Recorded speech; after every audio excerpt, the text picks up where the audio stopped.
My first ever home video game console that I owned was the PlayStation 2. I loved that thing to death. Maybe even quite literally so, considering that the first one I had broke down and my dad had to buy me another one, but that's not important. I have so many fond memories of playing so many games in that system, and I'm glad that I still have all those games and the console to this day. I never donated any of that stuff to GameStop. I'm not a heathen, but of all the games that I played and have fond memories over, there's one that I never hear about. Sure, there's evidence that it exists online, but absolutely no one talks about it. And for a game that holds such a special place in my heart, I just can't let that slide. So today, I want to talk about Flipnic Ultimate Pinball, a surreal pinball adventure game developed by Sony and published by Capcom, released in 2005 here in North America. And yes, you heard that right, a pinball adventure game. So let's talk about it, because no one else has.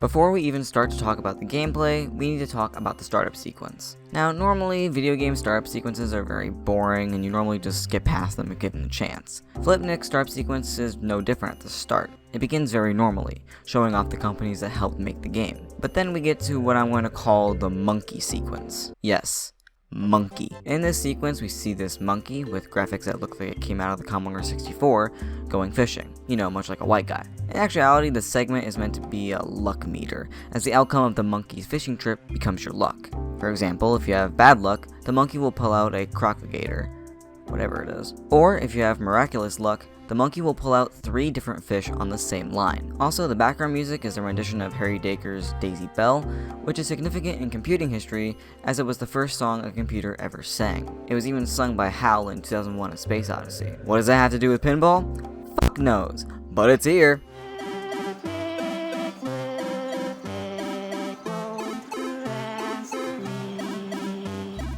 It actually has altered lyrics which relate to the luck meter aspect of the whole sequence. I hope the best, and here it is, you are incredibly lucky today. After the monkey sequence, the game then goes into an intro of the game, showcasing the different areas you can play in. The music at the start changes every time you play it, but the music in the second half is preset.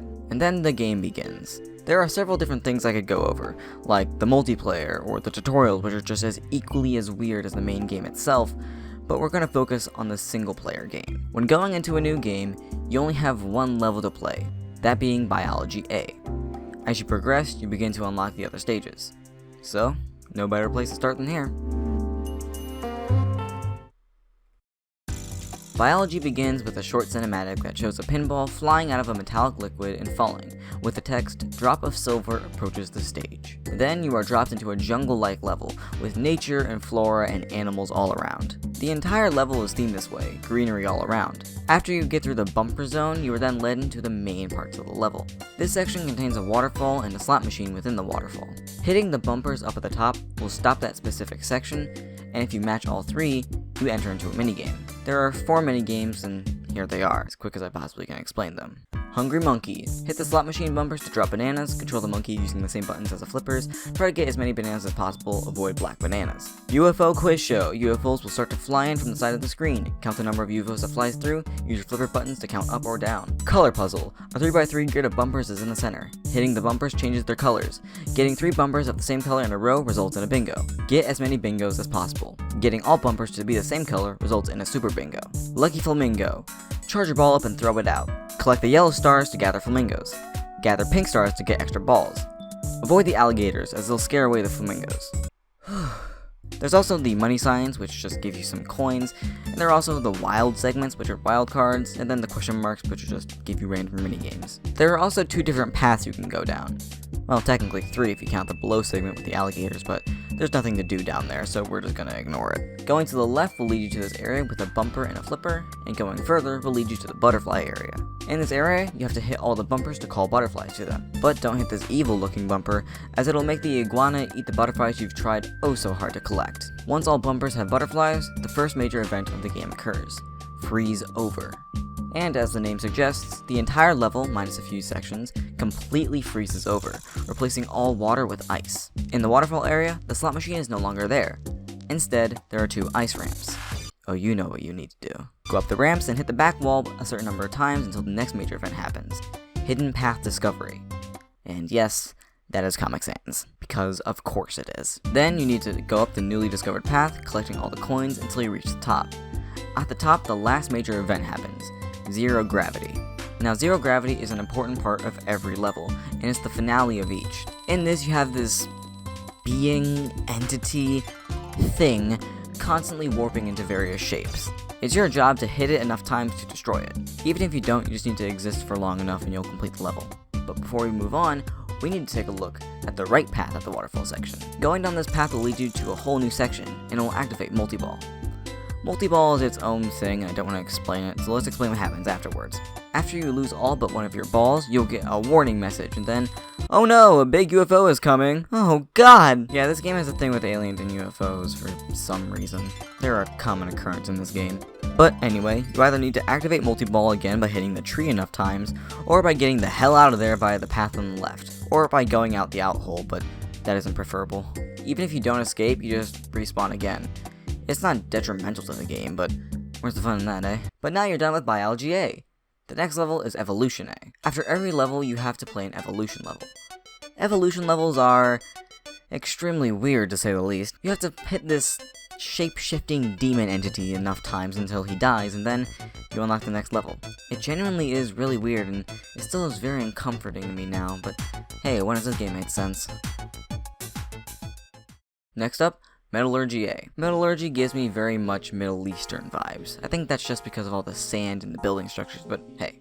Metallurgy has 3 major sections. Move On, Stop the 4 Shafts, and the Spider Crab Shootdown, in that order. Move On has you going through 2 areas, having to combat a giant UFO and move through the 2 sections. There's also Multi-Ball during these 2 sections, when you hit the bumpers enough times, and then the crab babies. Don't ask me, I didn't name them. There's also the UFO Shootdown, which is behind these towers, which you can hit down, but I can't show you my own gameplay as PCSX2, my PlayStation 2 emulator, has some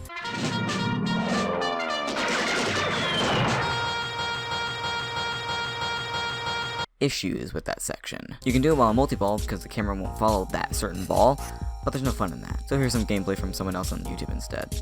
Once you get through the 2 sections, you're back in the main area, and Move On is completed.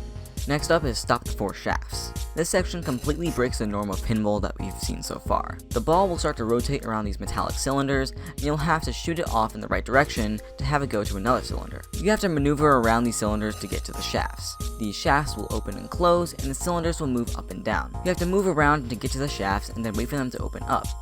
Each shaft takes 3 hits to shut them down. Once you've shut down all 4 shafts, you will weaken either the UFO or the Spider Crab, as there are 2 of these Stop the 4 Shafts missions. But all you have to do is start each mission and you'll be good. After a while, you should easily find your way back to the main area.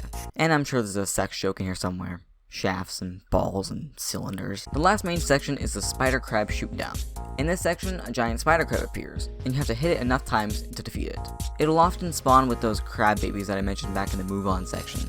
If you hit all the purple ones, you get another multi-ball segment. This multi-ball segment is different, however. Small balls will spawn, and they will continue to spawn unless the main big ball is lost. Once you defeat the spider crab, or at least just get the hell out of there, you'll be back in the main area. Once you get back to your starting point, you'll see the big metal tower that was originally there to no longer be there. Once you go up that path, you'll have to go through another zero gravity section. And then, Metallurgy is complete.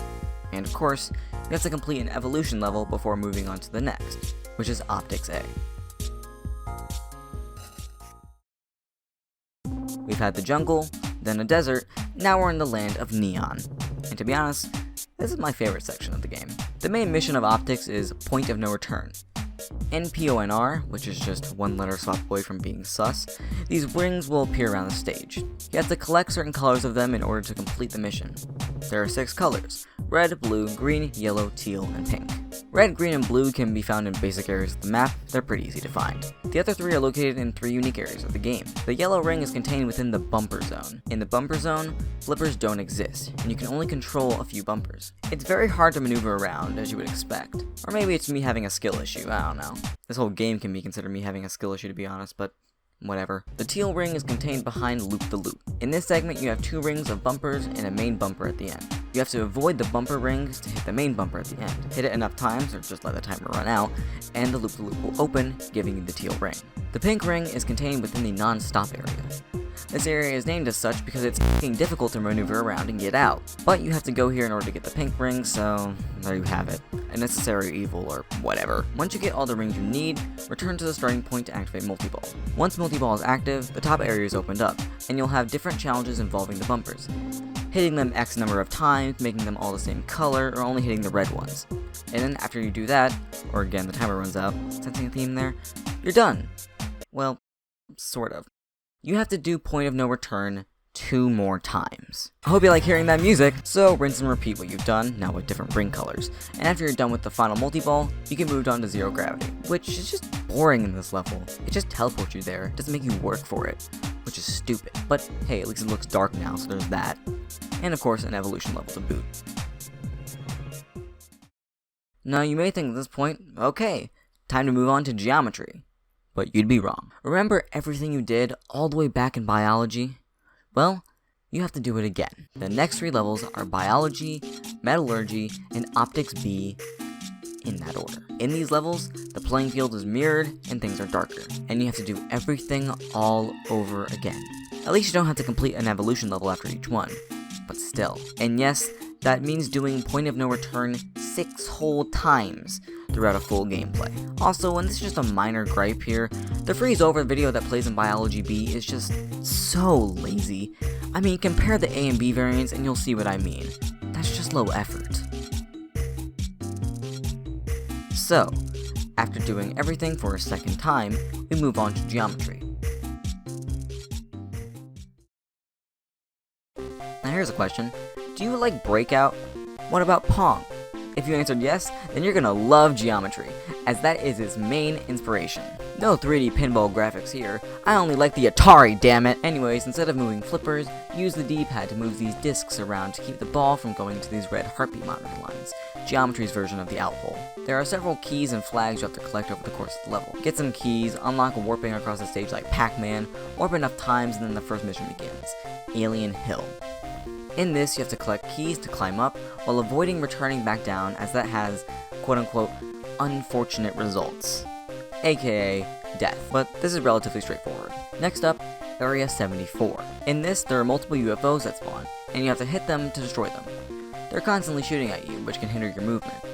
Get through them all. Should have called this Area 51. Get it? Because UFOs and aliens and stuff like that.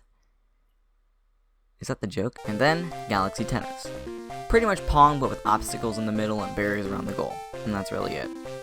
And after that, you've completed geometry. The main difficulty is moving around the playfield, but the missions are simple. And as you'd expect, 1 more evolution level. And then, the credits play. You've beaten Flipnic. Also, you'll notice that the music is Daisy Bell, like from the Monkey segment.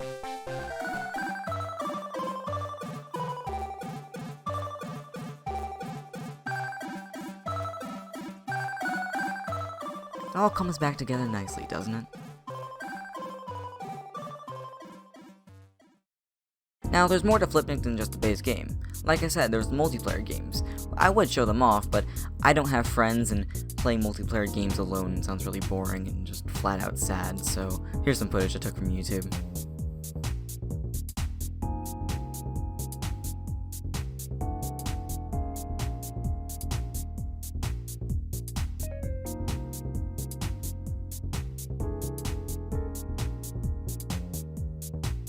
And also the tutorials, which are weird in their own right.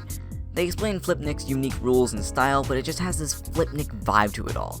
AKA, it's weird as fuck. But there's a video of them all on YouTube, so if you want to check out how weird they are, you can go look at it. And there's also the manual, which is also pretty weird. It literally tells you to turn on your PS2 and plug in a controller and memory card at the start. Which, duh? There's also maps to the 4 levels in the game, which are very confusing, especially metallurgy. That is just not how it's set up. They also list zero gravity in each section, but just have it completely disconnected from everything else, which I think is funny. And to be honest, the packaging isn't even final. On the back it mentions one of the levels being theology, which was evolution before they renamed it. This can even be seen in the tutorials. So, what did reviewers think of the game? Well, the game was astonishingly mid. Literally, 5 out of 10 scores pretty much all across the board. And I can see why. There's this cheapness factor to it all, like with the B levels, where you have to just do everything again, and Point of No Return being the only main mission in Optics. But f the reviewers, what do I think? Well, I'm biased because I have nostalgia for the game. And I think it's pretty alright. Not perfect, not great, but not absolutely dog shit either. I'd put it just above what the reviewers thought. The game has a unique spin on a game we all have played, pinball. And hell, the soundtrack isn't even half bad, I really like it. Each level has a corresponding soundtrack, and it matches to the levels really well. But yeah, the cheapness or laziness factor, whatever it may be, just makes me angry and actually put me off playing this game for a while to get the recordings. But hey, I did it. And if you think you'd enjoy it, pick it up if you can. It's not like a must-have for the PS2, but I think it's a forgotten gem of a game. You may not have the same experience I had when I was young, or even now with all the nostalgia surrounding it, but maybe you'll get some fun out of it. But hey, that was a taste of my childhood. Forgotten gem on a console from long ago. Thanks for watching, and have a nice day. See y'all.